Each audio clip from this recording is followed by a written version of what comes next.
Hey, we're back with another Christmas cookie today. We are going to do Jumping Jane snowballs. Jane was Mark's mother, and she was a true character.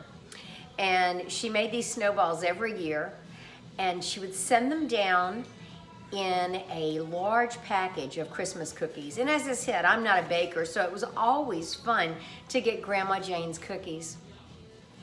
This cookie is a very dense cookie. It's a snowball cookie, and what we would do with this, when we would bake them together, we'd bake tons and tons of them.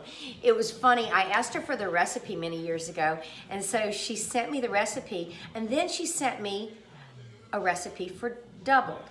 And all she did was multiply it times 2. And I thought it was very interesting. We still laugh about that. But this is a very simple recipe. It's great to do with kids. The kids can have fun with it. And the only thing that I am not going to show you today is how to do them with the powdered sugar. So we're gonna get them all ready. And then at the end, what you do is you roll them in powdered sugar after they've cooled off a bit. So we're gonna start off, and we're going to have 2 cups of flour. And I've measured everything out already, so not to waste time. But we're gonna put the flour in the KitchenAid mixer. And then I've measured out 1/2 teaspoon of salt. And you know, a lot of people don't understand why you have to use salt in your cookies, but the salt helps to balance the sweetness. So we're gonna add the 1/2 teaspoon of salt. Then I've softened 3/4 of a cup of butter. So we're gonna go ahead and put that in there. And we're gonna go ahead and start getting that mixed. So we'll just put it on slow. You're gonna see some of the flour pop up out of there. And then we're gonna go ahead and add 1/2 cup of granulated sugar. Another one of my videos, I said don't substitute the sugars on some of these cookies. And we're gonna let that mix for a second. Let's get that going. Now while that's mixing, what I'm gonna do is I'm gonna chop up the nuts. This is one of my handy dandy little things when I was working for Williams-Sonoma and demonstrating cooking segments. I would use this. It is a chopper, and I use it to do guacamole. I use it to do nuts. I use it to do, onions. So it's a great little piece of equipment, and it's relatively reasonable. Now this is the older version, and so what I'll do is I'll put it right here so you can see I've already put. Let's see, I needed a cup full of nuts. So what I did, I put my cup full of nuts in there, and then all you do is hold it here and pull. And it chops up the nuts. The more you pull, the finer the material gets. And I'm going to show you, we might have to go a little bit more.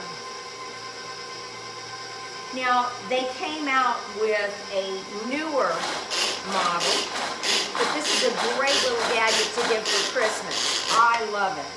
And so my nuts are ready to go to put in there when the dough is ready. So let's see how this is going. Let me scrape the bowl here a little bit.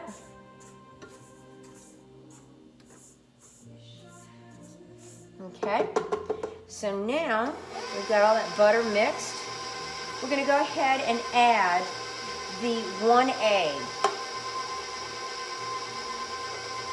So got that mixing. As I said, this is a very dense cookie. So you're going to find that when you bite into it, it is solid. It is a very good cookie. Then we're going to add 2 teaspoons of vanilla.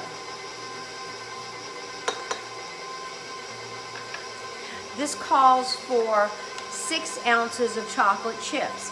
I'm using semi-sweet chocolate chips on this. And the reason why is because I'll have the powdered sugar around it. I don't want this cookie to be too sweet. This cookie is perfect with coffee or a latte. You'll love it.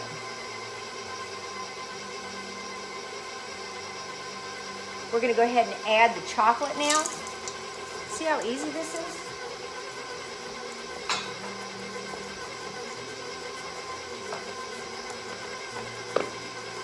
Take apart our little gizmo here.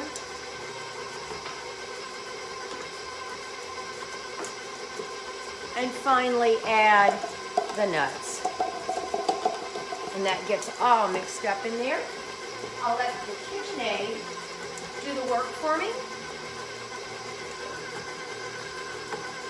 Stop it, give it a quick stir.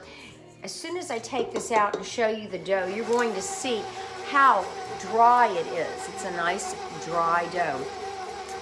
After it finishes mixing, we'll take it and make 1-inch balls that will bake at 350 degrees for 15 to 20 minutes. You kind of gauge them. You don't want them to really brown. You want them to firm up and be a nice solid ball, but not too dry. If you brown them and burn them, the bottoms will get brown. You don't want that.